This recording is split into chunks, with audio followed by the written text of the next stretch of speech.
Thank you, thank you. Please have a seat. Please have a seat. Andrea, thank you so very much for that beautiful introduction and for your leadership. It really is my honor to be with you today. Thank you, and thank you to Risa and the Economic Club of Pittsburgh for hosting us today.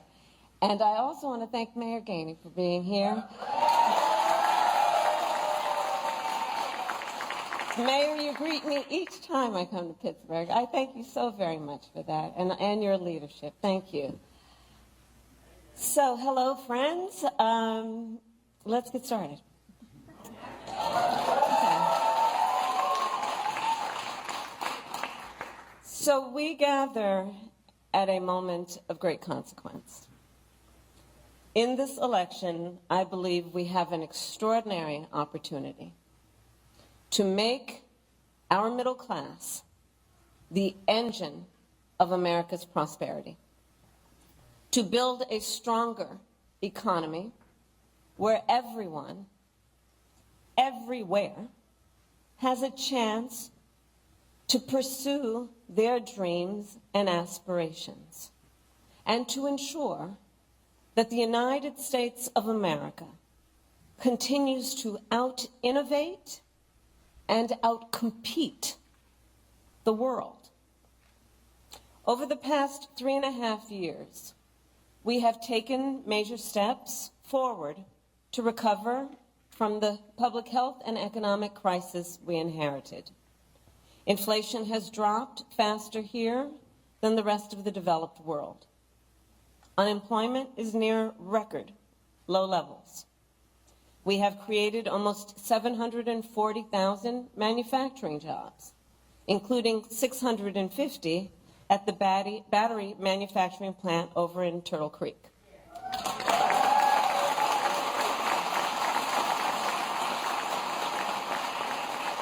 And we have supported another 15,000 jobs at Montgomery Locks. So these are local, great examples of the work that we have achieved thus far. And last week, for the first time, of course, in 4.5 years, the Federal Reserve cut interest rates, which will make it just a little easier for families to buy a home or a car or just pay down their credit card bill. But let's be clear, for all these positive steps, the cost of living in America is still just too high. You know it, and I know it. And that was true long before the pandemic hit. Many Americans who aspire to own a home are unable to save enough for a down payment on a house, and starting to think that maybe home ownership is just outside of their reach. Folks who live in factory towns and in rural communities, who have lost jobs, are wondering if those jobs will ever come back.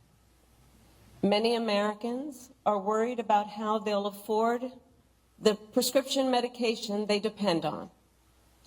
All of this is happening at a time when many of the biggest corporations continue to make record profits while wages have not kept up pace. I understand the pressures of making ends meet. I grew up in a middle-class family, and while we were more fortunate than many, I still remember my mother sitting at that yellow Formica table, late at night, cup of tea in hand, with a pile of bills in front of her, just trying to make sure that she paid them off by the end of the month.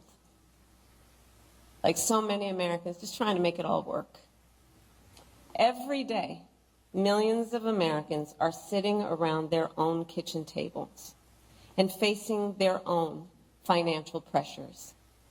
Because over the past several decades, our economy has grown better and better for those at the very top, and increasingly difficult for those trying to attain, build, and hold on to a middle-class life. In many ways, this is what this election is all about. The American people face a choice between two fundamentally very different paths for our economy. I intend to chart a new way forward and grow America's middle class. Donald Trump intends to take America backward to the failed policies of the past. He has no intention to grow our middle class. He's only interested in making life better for himself and people like himself, the wealthiest of Americans. You can see it spelled out in his economic agenda. An agenda that gives trillions of dollars in tax cuts to billionaires and the biggest corporations, while raising taxes on the middle class by almost $4,000 a year, slashing overtime pay, throwing tens of millions of Americans off of health care, and cutting Social Security and Medicare. In sum, his agenda would weaken the economy and hurt working people and the middle class. You see, for Donald Trump, our economy works best if it works for those who own the big skyscrapers, not those who actually build them, not those who wire them, not those who mop the floors,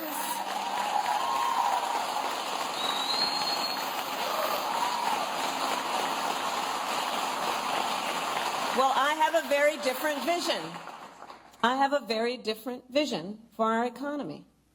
I believe we need to grow our middle class and make sure our economy works for everyone, for people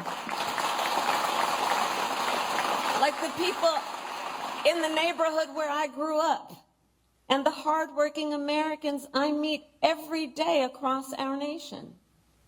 So I call my vision the opportunity economy. And it's about making sure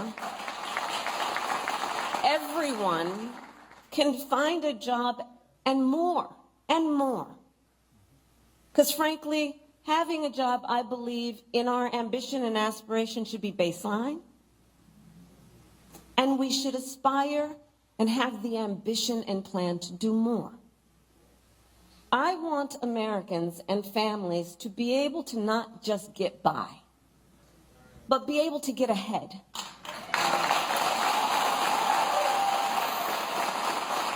To thrive. Be able to thrive. I don't want you to have to worry about making your monthly rent if your car breaks down. I want you to be able to save up for your child's education, to take a nice vacation from time to time. I want you to be able to buy Christmas presents for your loved ones without feeling anxious when you're looking at your bank statement.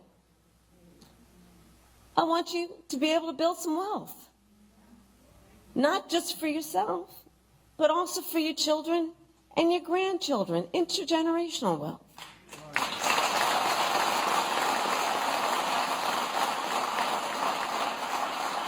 And here's the thing, here's the beauty of it all. We know how to build an economy like that. We do know how to unlock strong, shared economic growth for the American people. History has shown it, time and again. When we invest in those things that strengthen the middle class, manufacturing, housing, healthcare, education, small businesses, and our communities, we grow our economy and catalyze the entire country to succeed. I have pledged that building a strong middle class will be a defining goal of my presidency. And the reason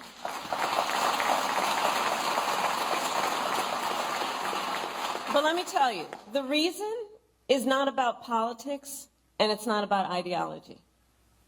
From my perspective, it's just common sense. It's just common sense. It's actually what works. When the middle class is strong, America is strong. And we can build a stronger middle class. The American economy, we know this here. The American economy is the most powerful force for innovation and wealth creation in human history. We just need to move past the failed policies that we have proven don't work. And like generations before us, let us be inspired by what is possible. As president, I will be grounded in my fundamental values of fairness, dignity, and opportunity. And I promise you I will be pragmatic in my approach. I will engage in what Franklin Roosevelt called bold, persistent experimentation.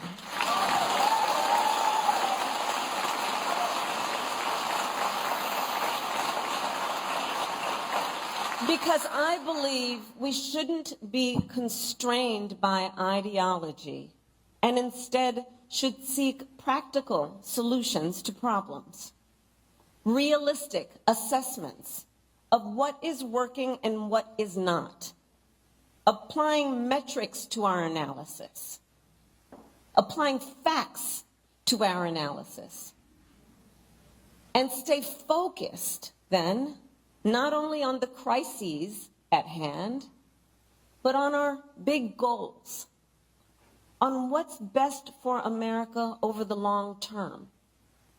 And part of being pragmatic means taking good ideas from wherever they come. Listen, you all know my career. Andrea shared it with you. I am a devout public servant. I also know the limitations of government. I've always been and will always be, and be clear about this, I've always been and will always be a strong supporter of workers and unions. And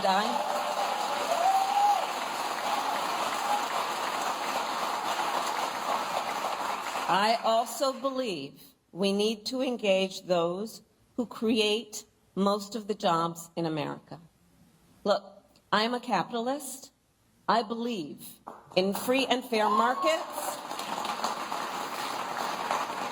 I believe in consistent and transparent rules of the road to create a stable business environment. And I know the power of American innovation.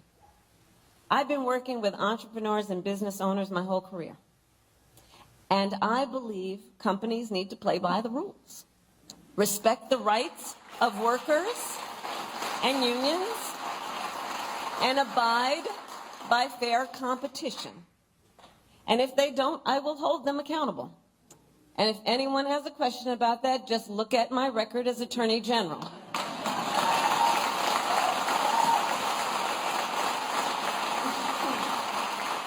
Look at my record in California, taking on the big banks for predatory lending, taking on big healthcare companies for conspiring to jack up prices, taking on a big for-profit college for scamming veterans and students. At the same time, I believe that most companies are working hard to do the right thing by their customers and the employees who depend on them. And we must work with them to grow our economy. I believe an active partnership between government and the private sector is one of the most effective ways to fully unlock economic opportunity. And that is what I will do when I am president. I will target the major barriers to opportunity and remove them. We will identify common sense solutions to help Americans buy a home, start a business, and build wealth. And we will adopt them. So let's start then with the first pillar of an opportunity economy, which is lowering costs. So I made that our top priority for obvious reasons, because if we want the middle class to be the growth engine of our economy, we need to restore basic economic security for middle-class families. To that end, the most practical thing we can do right now is to cut taxes for middle-class families and individuals. And that's what we will do. Under my plan, more than 100 million Americans will get a middle-class tax break. That includes $6,000 for new parents during the first year of their child's life. To help families cover everything from car seats to cribs. We'll also cut the cost of child care and elder care. And finally, give all working people access to paid leave, which will help everyone caring for children, caring for aging parents, and that sandwich generation, which is caring for both.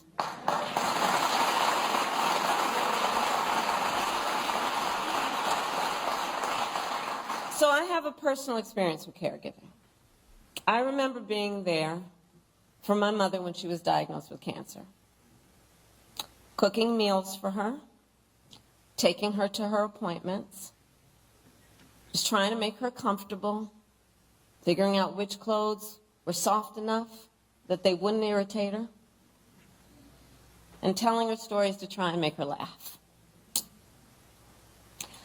I know caregiving is about dignity. It really is. And when we lower the cost and ease the burdens people face, we will not only make it then easier for them to meet their obligations as caregivers, we will also make it more possible for them to go to work and pursue their economic aspirations. And when that happens, our economy as a whole grows stronger. Now, middle-class tax cuts are just the start of my plan. We will also go after the biggest drivers of cost for the middle class and work to bring them down. And one of those, some would argue one of the biggest, is the cost of housing. So here's what we will do.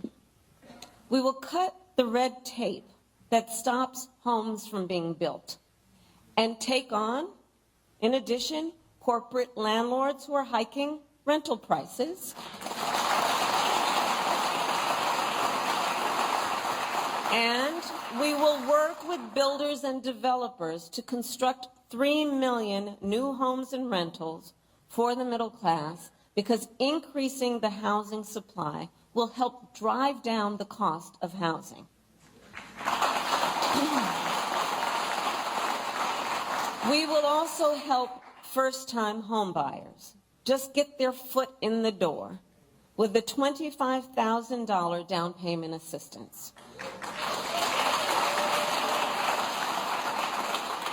Because the goal is clear. Let's help more Americans afford to buy a home, which we know is a critical step in their ability to grow their wealth and intergenerational wealth.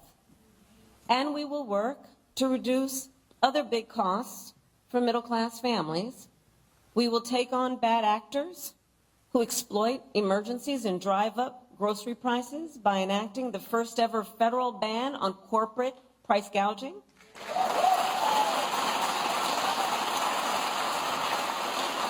I had the experience of dealing with that when I was Attorney General. We will take on Big Pharma and cap the cost of prescription drugs for all Americans, just like we did for our seniors. Now, by contrast, Donald Trump has no intention of lowering costs for the middle class. In fact, his economic agenda would actually raise prices. And listen, that's not just my opinion.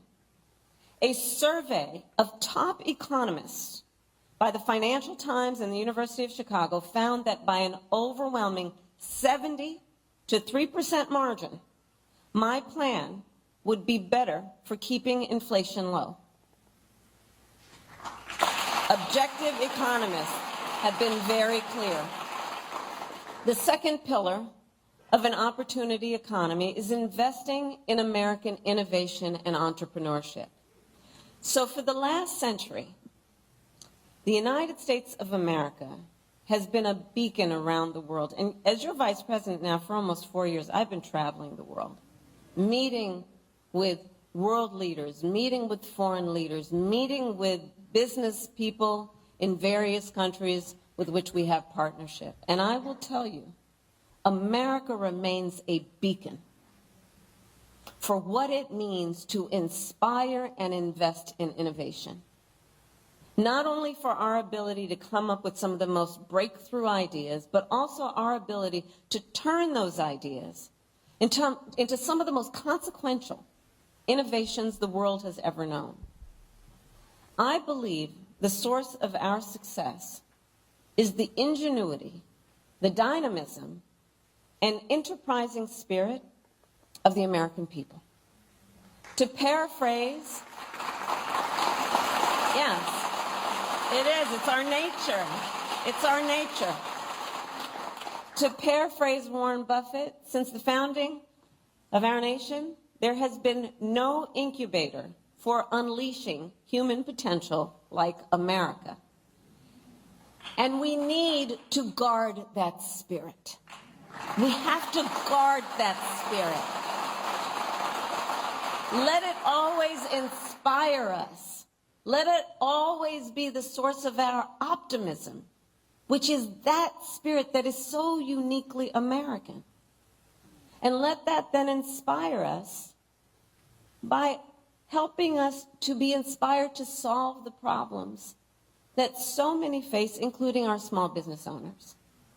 So as I travel the country, what I hear time and again from those who own small businesses and those who aspire to start them is that too often an entrepreneur has a great idea, not too often, that's good, and they have the willingness to take the risk, but they don't have access to the capital that they need to make it real.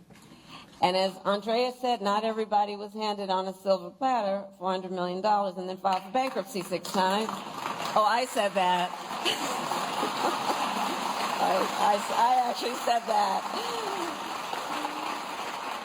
Well, we can make it easier. We can make it easier for our small businesses to access capital. On average, it costs about $40,000 to start a new business. But currently, the tax deduction for startups is only $5,000. So currently, for startup costs, the tax deduction is $5,000. Well, in 2024, it is almost impossible to start a business on $5,000, which is why, as president, I will make the startup deduction 10 times richer, and we will raise it from $5,000 to $50,000 tax deduction. And provide low and no interest loans to small businesses that want to expand. All of which will help achieve our ambitious, some would say, but that's okay, let's be ambitious, our ambitious goal of 25 million new small business applications by the end of my first term. I know this is very achievable. And for anyone here who is a small business owner, works for a small business, or has a small business in your life, you understand what I'm talking about in terms of when we build up our small businesses, what that does to entire communities to lift them up economically, civically, culturally, and in every way. Small businesses, the point being, help drive our economy. And they create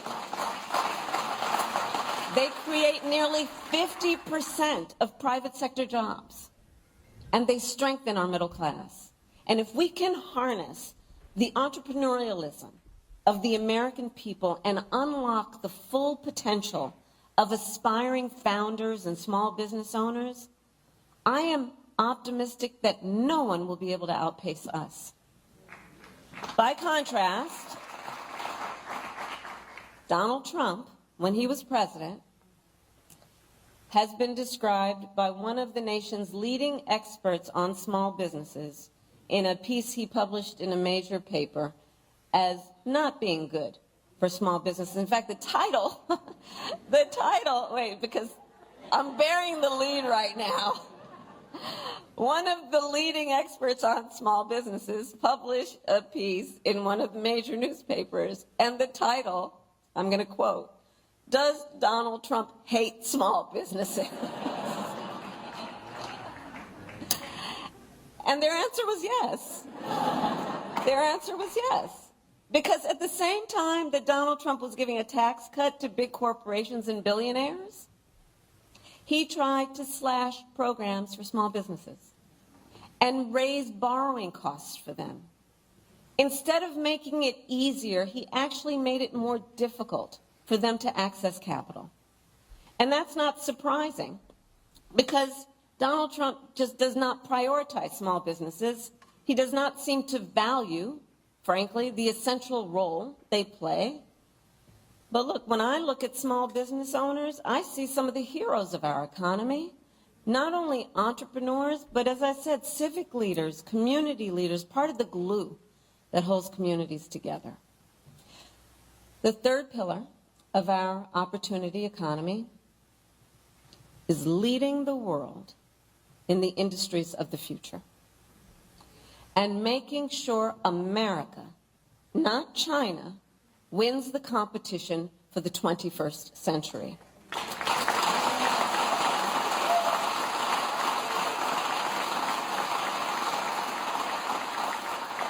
One of the recurring themes in American history is that when we make an intentional effort to invest in our industrial strength, it leads to extraordinary prosperity and security, not only for years, but for generations. Think of Alexander Hamilton having the foresight to build the manufacturing capabilities of our new nation. Think of Lincoln and the Transcontinental Railroad. Think of Eisenhower and the interstate highway system. Kennedy committing America to win the space race and spurring innovation across our society. From our earliest days, America's economic strength has been tied to our industrial strength. And the same is true today. So I will recommit the nation to global leadership in the sectors that will define the next century. We will invest in biomanufacturing and aerospace, remain dominant in AI and quantum computing, blockchain and other emerging technologies, expand our lead in clean energy innovation and manufacturing,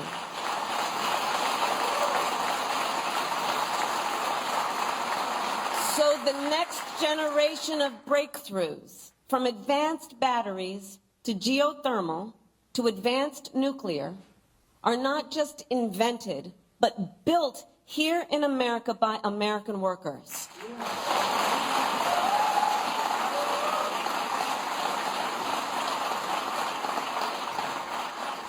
And we will invest in the industries that, for example, made Pittsburgh the Steel City by offering tax credits for expanding good union jobs in steel and iron and manufacturing communities like here in Mon Valley. And across all these industries of the future, we will prioritize investments for strengthening factory towns. This is so important.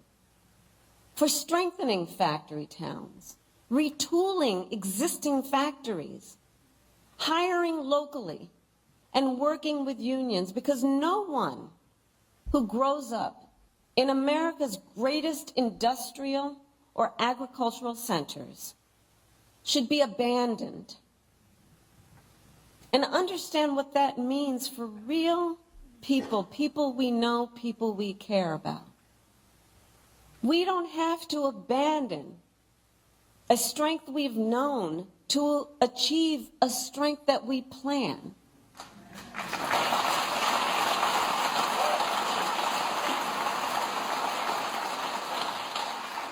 And here's what else we will do when I'm president. We will double the number of registered apprenticeships by the end of my first term.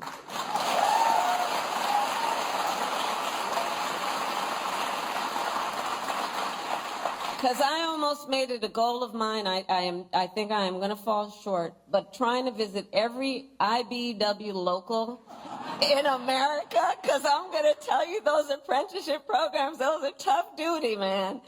And women and everyone. They're tough duty. I mean, talk about the skills that are about engineering and science and math and just the most highly skilled folks who are in those apprenticeships and teaching there. And so one of the things we must do, understanding that and understanding the nature of that part of our educational system, is let's eliminate degree requirements while increasing skills development. And let's start with something I can do as president, was ensure that we do that for the 500,000 of federal jobs that are within our ability to make it so. Showing what is possible and then challenging the private sector to make a similar commitment to emphasizing skills and not just degrees.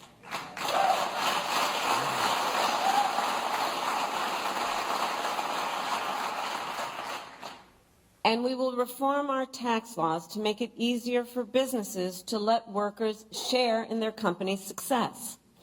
And I will challenge the private sector to do more, to lift up workers through equity, profits, and benefits, so more people can share in America's success and prosperity.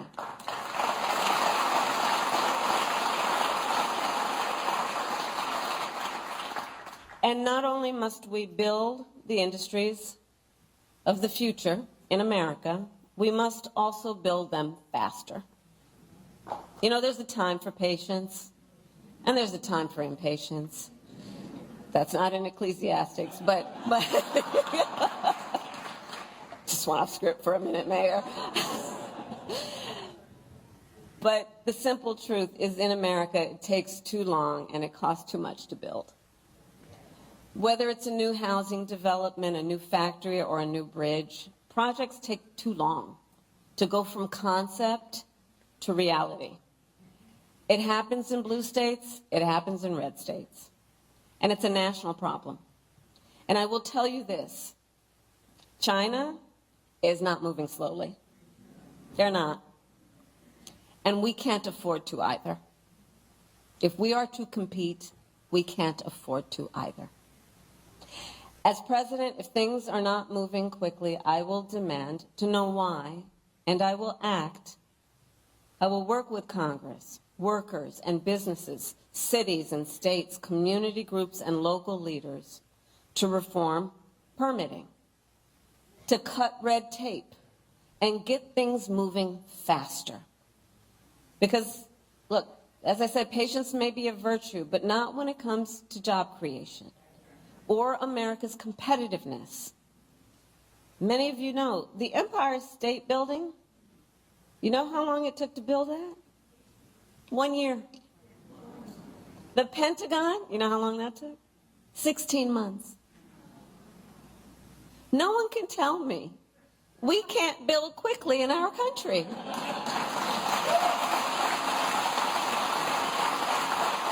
I've got empirical evidence. Now look, my opponent, Donald Trump, well, he makes big promises on manufacturing. Just yesterday, he went out and promised to bring back manufacturing jobs. And if that sounds familiar, it should. In 2016, he went out and made that very same promise about the Carrier plant in Indianapolis. You'll remember, Carrier then offshored hundreds of jobs to Mexico under his watch. And it wasn't just there. On Trump's watch, offshoring went up and manufacturing jobs went down across our country and across our economy.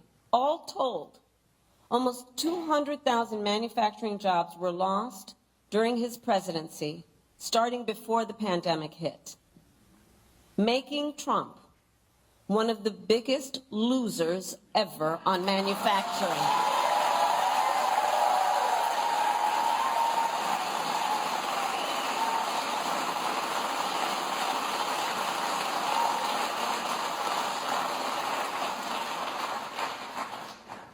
Donald Trump also talked a big game on our trade deficit with China. But it is far lower under our watch than any year of his administration.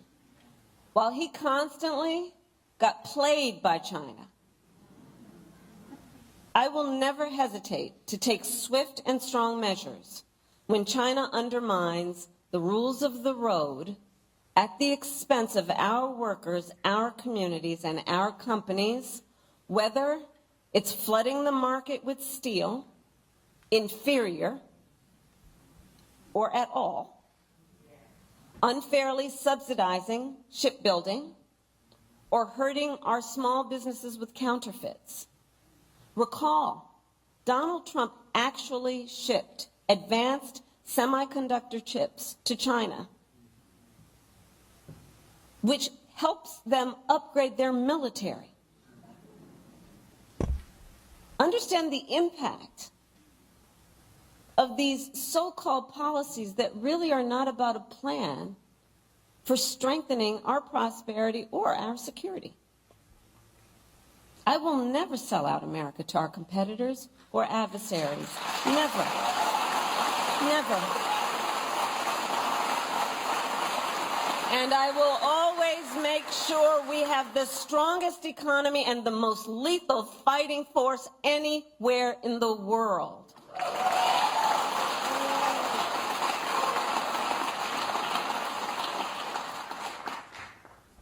So at this pivotal moment, we have an extraordinary opportunity to chart a new way forward. One that positions the United States of America and all of us who are blessed to call this home for success and prosperity in the 21st century. You know, there's an old saying that the best way to predict the future is to invent it. Well, that is the story of the Steel City. That is the story of the Steel City. The city that helped build the middle class, birth America's labor movement, and power the rise of American manufacturing. And the city where Alan Newell and Herbert Simon launched the first AI research hub at Carnegie Mellon.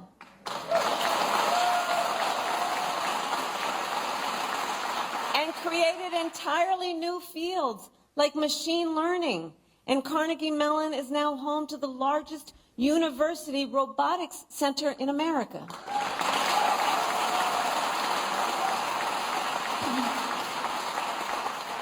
So the proud heritage of Pittsburgh, I so strongly believe, reveals the character of our nation.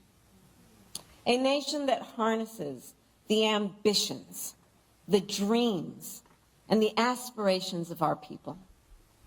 Seizes the opportunities before us because we see them, because we believe in them, and then invents the future. That is what we have always done. And that is what we must now do. And I know we will. I thank you all for inviting me. May God bless you. And may God bless the United States of America.